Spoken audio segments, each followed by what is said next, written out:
छात्रों, हम कभी कभी किसी कार्यक्रमों में जाते हैं, पूरी तरह से कार्यक्रमों को सुनते हैं, लेकिन इन सब में हम एक आवाज ऐसी पाते हैं जो शुरू से लेकर अंत तक उनकी आवाज बनी रहती है।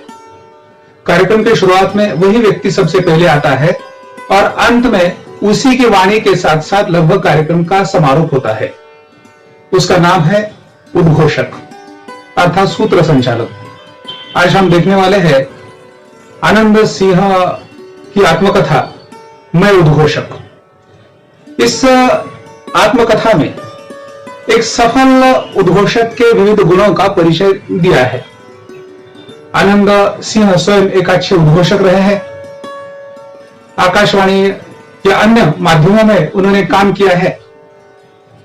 तो प्रस्तुत आत्मकथा में उन्होंने एक अच्छे उद्घोषक के बारे में विस्तार से विवेचन किया है। उद्घोषक को अंग्रेजी में एंकर कहते हैं, हिंदी में उसे सूत्र संचालक इस तरह से भी, इस नाम से भी पहचाना जाता है। उसकी भूमिका वही होती है जो श्रोता और मंच दोनों के बीच समन्वय स्थापित कर सके। इसके कई गुण होने चाहिए। गुण सभी गुणों का परिचय प्रस्तुत आत्मकथा में दिलाने की कोशिश लेखक ने की है। सूत्र संचालन के कई प्रकार होते हैं। शासकीय कार्यक्रमों के लिए सूत्र संचालन, रेडियो के लिए सूत्र संचालन, दूरदर्शन के लिए सूत्र संचालन, उसी प्रकार राजनीतिक, सांस्कृतिक और सामाजिक कार्यक्रमों के लिए सूत्र संचालन। इन कार्यक्रमों के अनेक प्रकारों में सूत्र संचालन में थोड़ा बहुत अंतर होता है। शासकीय कार्यक्रमों का सूत्र संचालन हमें प्रोटोकॉल के अनुसार करना पड़ता है। पहले बोलने वाले और बाद में बोलने वाले, उनके पदों के अनुसार उनका क्रम निश्चित करना चाहिए। उसी प्रकार आकाशवाणी और दूरदर्शन के सूत्र संचालन में भी सूत्र संचालक की महत्वपूर्ण भूमिका रहती है। जिस तरह रेडियो के लिए जो सूत्र संचालन होता है, वहां उसकी आवाज सबसे महत्वपूर्ण होती है। जो भी श्रोता है उनके सम्मुख उसका चेहरा न दिखते हुए उनकी आवाज पाठकों तक पहुंच जाती है। इसलिए आवाज के माध्यम से उद्घोषक पाठकों तक अच्छी तरह से पहुंच पाता है। भाषा की शुद्धता, भाषा पर पूरी तरह से अपना प्रभाव यह महत्वपूर्ण है।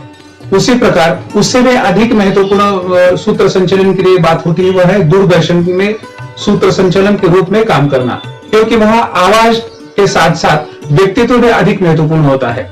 व्यक्तित्व और इस तरह वाणी दोनों का समन्वय यहाँ देखा जा सकता है।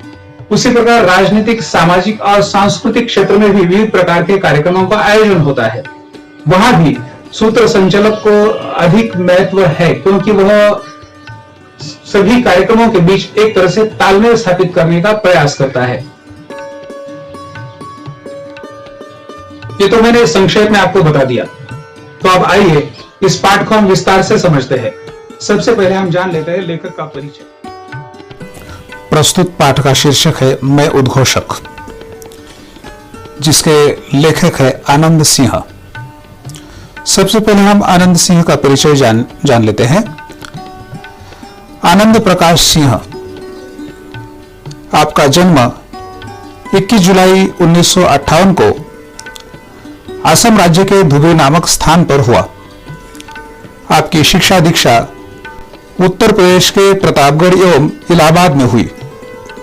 आपकी रुचियों और वृत्तियों ने आपको कविता, लेख, फिल्म, नाट्य और कला समीक्षा का हस्ताक्षर बना दिया। श्रेष्ठ उद्घोषक तथा सफल मंच संचालक के रूप में आपकी विशेष पहचान है।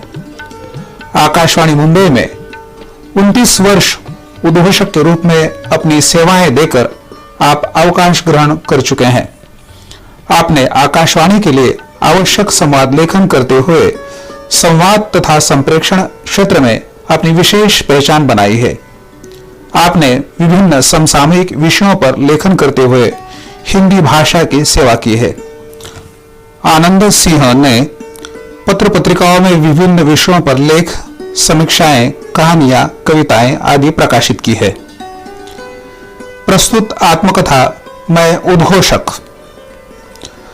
आत्मकथा लेखन हिंदी साहित्य में रोचक और पठनीय लेखन माना जाता है। अपने अनुभवों, व्यक्तिगत प्रसंगों को पूरी निष्ठा से बताना आत्मकथा की पहली शर्त है।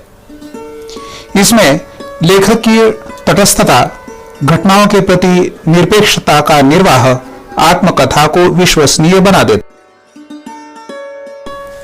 आत्मकथा मैं इस उत्तम पुरुषवाचक सर्वनाम में लिखना आवश्यक है। प्रस्तुत पाठ का परिचय हम संक्षेप में यहां देख लेते हैं। यहां सूत्र संचालन की प्रस्तुति आत्मकथा के रूप में की गई है। प्रस्तुत पाठ में लेखक ने सफल उद्घोषक अथवा मंच संचालक बनने के लिए आवश्यक गुणों का उल्लेख किया है। लेखक का मानना है कि कार्यक्रम की सफलता मंच संचालक के आकर्षक और उत्तम संचालन पर निर्भर करती है। संचालक की सूझबूझ, समय सूचकता, हाजिर जवाबी और भाषा प्रभुत्व समारोह को नया आयाम प्रदान करते हैं। वर्तमान काल में मंच अथवा सूत्र संचालन कार्य अपने आप में महत्वपूर्ण कार्य के रूप में प्रसिद्ध हो गया है। जैसा कि आज के युग में उद्घोषक उसकी अपनी महत्ता है।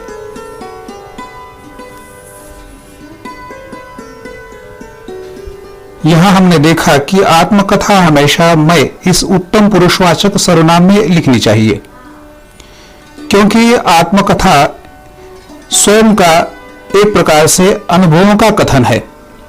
इसमें व्यक्तिगत प्रसंग होते हैं और पूरी निष्ठा से पाठकों को बताना आवश्यक होता है। इसलिए आत्मकथा में मैं अधिक महत्वपूर्ण है। इसलिए प्रस्तुत पाठ मैं उद्घोषक, इसमें आनंद सिंह ने मैं शब्द को आधार मानकर इसका शीर्षक भी मैं उद्घोषक दिया है और मैं के रूप में ही पूरी की पूरी यह जो आत्मकथा उन्होंने लिखने की कोशिश की है। और इस आत्मकथा के माध्यम से उद्घोषक के विभिन्न गुणों का परिचय इन्होंने दिया है। उद्घोषक मंच संचालन में उसकी महत्वपूर्ण भूमिका होती है और कार्यक्रम की सफलता उद्घोषक पर ही पूरी तरह से निर्भर करती है। इसलिए आज के युग में उद्घोषक का अनन्य साधारण महत्व है। मैं उद्घोषक हूं। उद्घोषक के पर्यायवाची शब्द के रूप में मंच संचालक और अंग्रेजी में कहे तो एंकर हूं। मंच संचालक श्रोता और वक्ता को जोड़ने वाली कड़ी है। मैं उसी कड़ी का काम करता हूं।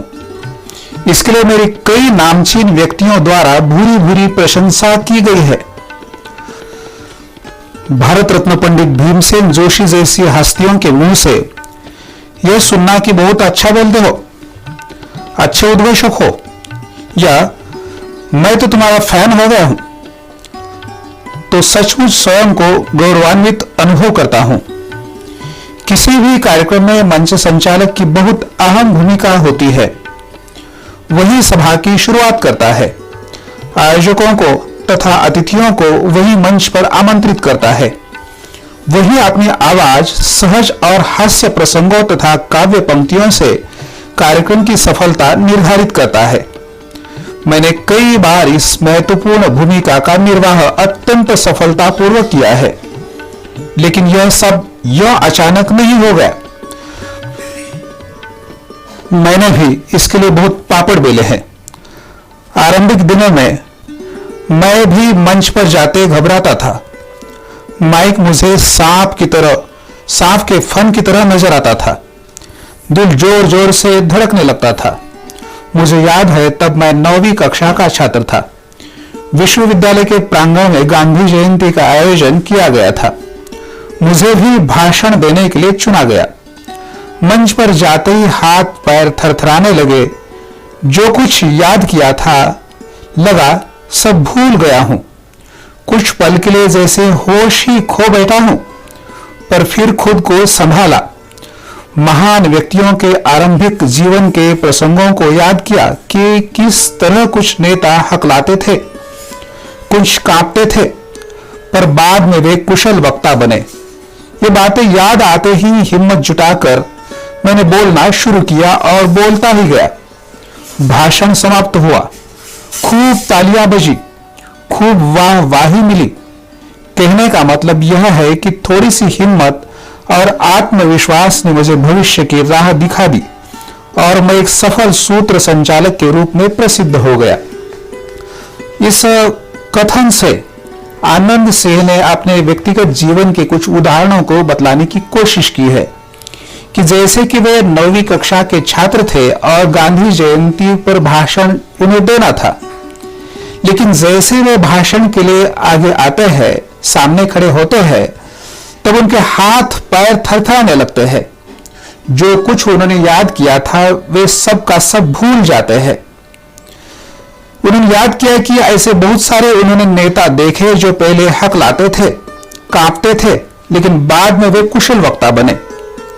तो लेखक ने भी हिम्मत जुटाकर बोलना शुरू किया और तब से वे बोलते ही गए और भाषण समाप्त हो गया। उन्हें इस भाषण के लिए खूब तालियां मिली और निश्चित रूप से उनका मनोबल इससे बढ़ गया।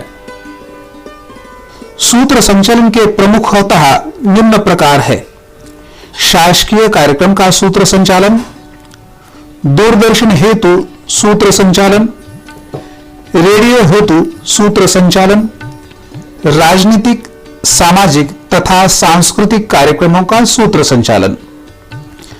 शासकीय एवं राजनीतिक कार्यक्रम का सूत्र संचालन यह अन्य सूत्र संचालनों की अपेक्षा कुछ अलग सा होता है। शासकीय एवं राजनीतिक समारोह के सूत्र संचालन में प्रोटोकॉल का ध्यान बहुत रखना होता है। पदों के अनुसार नामों की सूची बनानी पड़ती है। किसका किसके हाथों सत्कार करना है, इसकी योजना बनानी पड़ती है।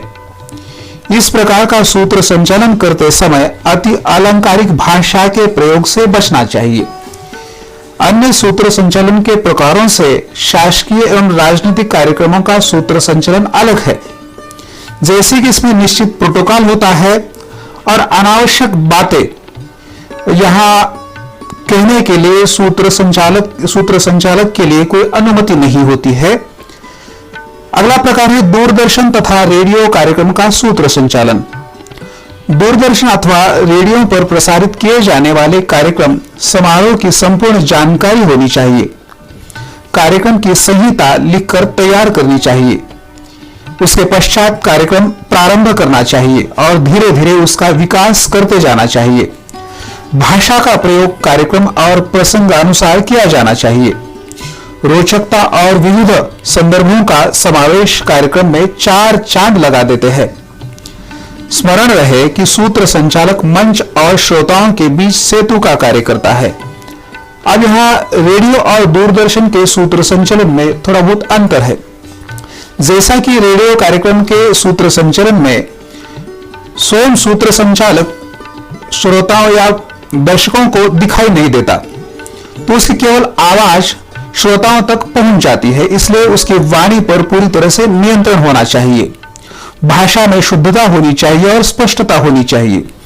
उसके विपरीत दूरदर्शन के सूत्र संचालन में अंतर है, क्योंकि वहां आवाज के साथ साथ उसका चित्र भी दर्शकों को दिखता है, इसलिए वाणी और उसके व्यक्तित्व दोनों ही महत्वपूर्ण होता है। स्मरण रहे कि सूत्र संचालक मंच और श्रोताओं के बीच सेतु का कार्य करता है। सूत्र संचालन करते समय रोचकता, रंजकता, विविध प्रसंगों का उल्लेख करना आवश्यक है। कार्यक्रम समारोह में निखार लाना सूत्र संचालन का महत्वपूर्ण कार्य होता है। कार्यक्रम के अनुसार सूत्र संचालक को अपनी भाषा और शैली में परिवर्तन करना चाहिए। जैसे गीतों अथवा मुशायरों का कार्यक्रम हो तो भावपूर्ण एवं सरल भाषा का प्रयोग अपेक्षित है। तो व्याख्यान अथवा वैचारिक कार्यक्रम के में संदर्भ के साथ साथ सटीक शब्दों का प्रयोग आवश्यक है। सूत्र संचालन करते समय उसके सामने सुनने वाले कौन है, इसका भी ध्यान रखना चाहिए। जैसा कि अभी हमने देखा कि वह एक प्रकार का सेतु होता है। मंच और श्रोता के बीच यहां समन्वय स्थापित करने का काम सूत्र संचालक करता है।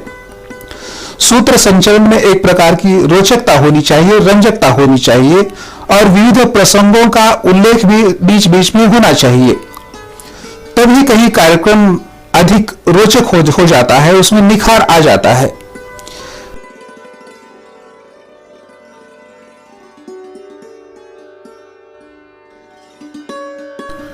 अच्छे मंच संचालक के लिए आवश्यक है अच्छी तैयारी। वर्तमान समय में संगीत संध्या, बर्थडे पार्टी या अन्य मंचीय कार्यक्रमों के लिए मंच संचालन आवश्यक हो गया है। मैंने भी इस तरह के अनेक कार्यक्रमों के लिए सूत्र संचालन किया है। जिस तरह का कार्यक्रम हो, तैयारी भी उसी के अनुसार करनी होती है। मैं भी सर्वप्रथम यह देखता हूं कि कार्यक्रम का स्वरूप क्या है। सामाजिक, शैक्षिक, राजनीतिक, कवि सम्मेलन, मुशायरा या सांस्कृतिक कार्यक्रम। फिर उसी रूप में मैं कार्यक्रम का संहिता लेखन करता हूं। इसके लिए कड़ी साधना व सतत प्रयास आवश्यक है। कार्यक्रम की सफलता सूत्र संचालक के हाथ में होती है। वह दो व्यक्तियों, दो घटनाओं के बीच कड़ी जोड़ने का काम करता है। इसलिए संचालक को चाहिए कि वह संचालन के लिए आवश्यक तत्वों का अध्ययन करे। सूत्र संचालक के लिए कुछ महत्वपूर्ण गुणों का होना आवश्यक है। हंसमुख, हाजिर जवाबी, विविध विषयों का ज्ञाता होने के साथ साथ उसका भाषा पर प्रभुत्व होना आवश्यक है। कभी कभी किसी कार्यक्रम में ऐन वक्त पर परिवर्तन होने की संभावना रहती है। यहां सूत्र संचालक के भाषा प्रभुत्व की परीक्षा होती है। पूर्व निर्धारित अतिथियों का न आना, यदि आ भी जाए तो उनकी दिन भर की कार्यव्यस्तता का विचार करते हुए कार्यक्रम पत्रिका में संशोधन, सुधार करना पड़ता है। आयोजकों की ओर से अचानक मिली सूचना के अनुसार संहिता में परिवर्तन कर संचालन करते हुए कार्यक्रम को सफल बनाना ही सूत्र संचालक की विशेषता होती है।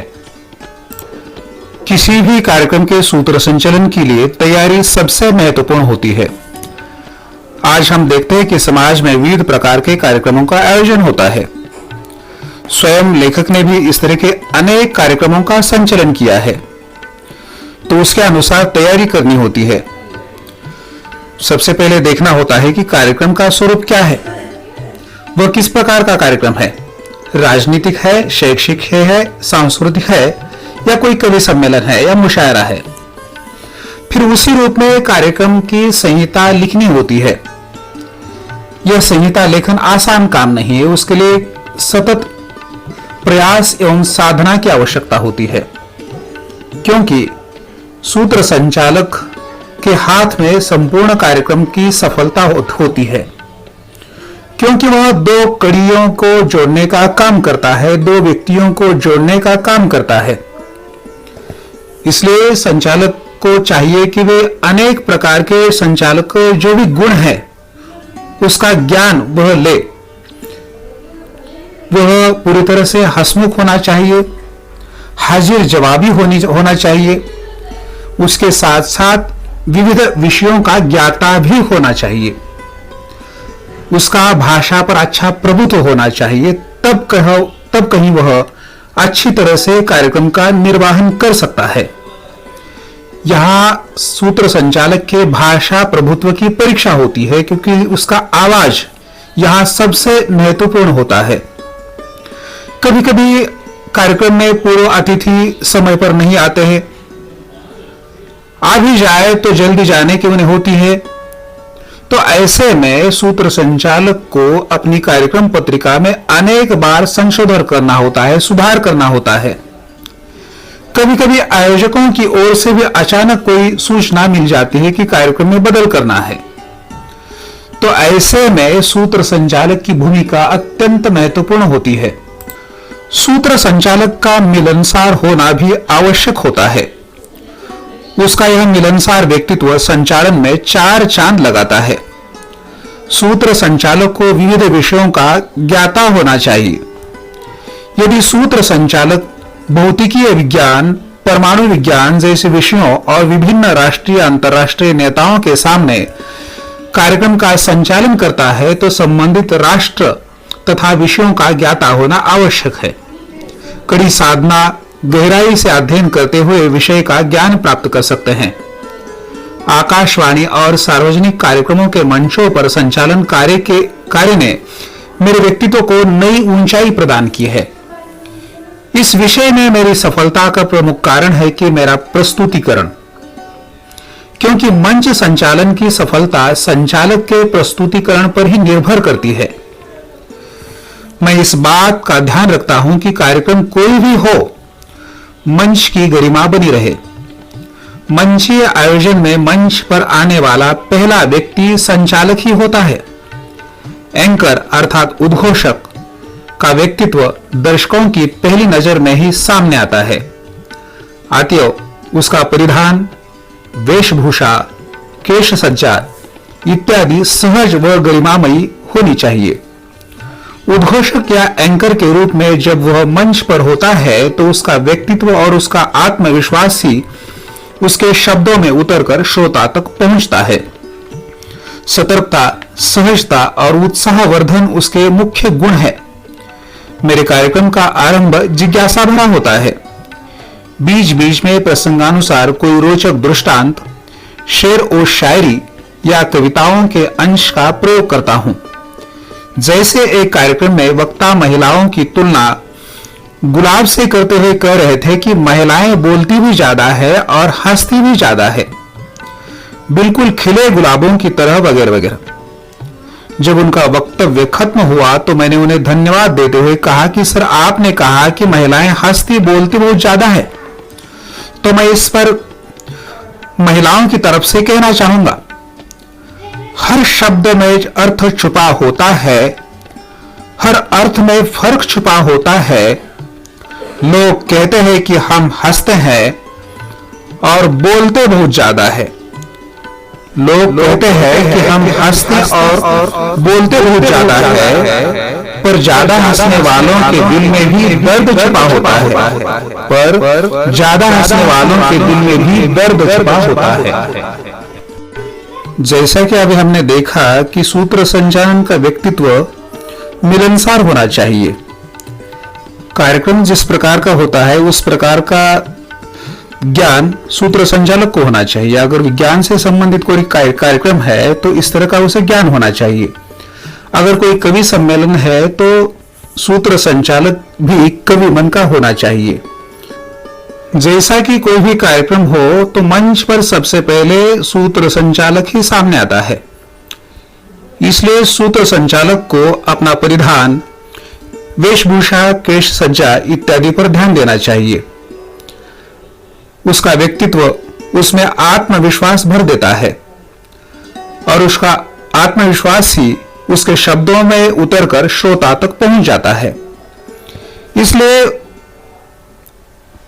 संचालक के पास एक प्रकार की सतर्कता हो, सहजता हो और एक प्रकार का उत्साह हो।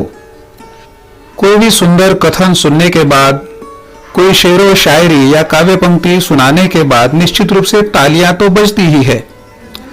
कार्यक्रम के बाद अनेक वक्ता सूत्र संचालक की पीठ थपथपाते हैं, कहते हैं बहुत बढ़िया बोलते हो।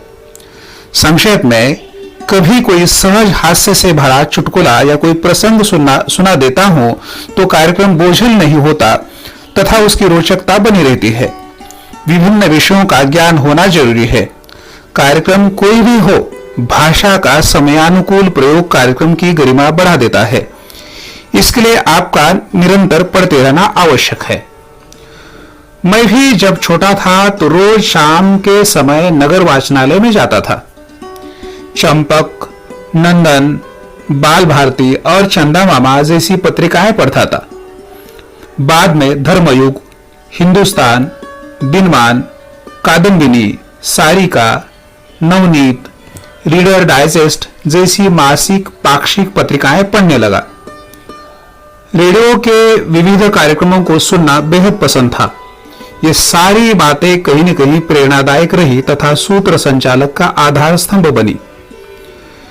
मैं उद्घोषक, मंच संचालक की भूमिका पूरी निष्ठा से निभाता रहा हूं और श्रोताओं ने मुझे अपार स्नेह और यश से समृद्ध किया है। किंग ऑफ वॉइस, संस्कृति शिरोमणि, अखिल आकाशवाणी जैसे अनेक पुरस्कारों से सम्मानित किया गया हूं। मैंने भी विज्ञापन देखकर रेडियो उद्घोषक पद हेतु आवेदन किया था। 29 वर्ष तक मैंने अपनी सेवाएं प्रदान की, इसका मुझे गर्व है। यहाँ लेखक ने अपने बचपन के बारे में बताया है कि जब वे छोटे थे तो वे नगर वाचनालय में जाते थे। वहां बच्चों की अनेक पत्रिकाएं आती थी, वे पढ़ते थे। जब वे बड़े हो गए तो उन्होंने हिंदुस्तान, धर्मयुग, दिनमान, कादम्बिनी, सारिका जैसी अनेक मासिक पत्रिकाएं पढ़नी शुरू की। रेडियो के कार्यक्रम सुनना उन्हें बेहद पसंद था और जब रेडियो उद्घोषक के लिए कोई विज्ञापन प्रकाशित हुआ तो उन्होंने आवेदन किया। रेडियो उद्घोषक पद पर उनका चयन भी हुआ। चयन के बाद उनकी सेवा को देख उन्हें किंग ऑफ वॉइस, संस्कृति शिरोमणि, अखिल आकाशवाणी जैसे अनेक पुरस्कार प्राप्त हुए। मैं उद्घोषक शब्दों की दुनिया में रहता हूं। जब रेडियो से सुनता हूं तो हर घर, सड़क, दर सड़क, गली गली में सुनाई पड़ता हूं।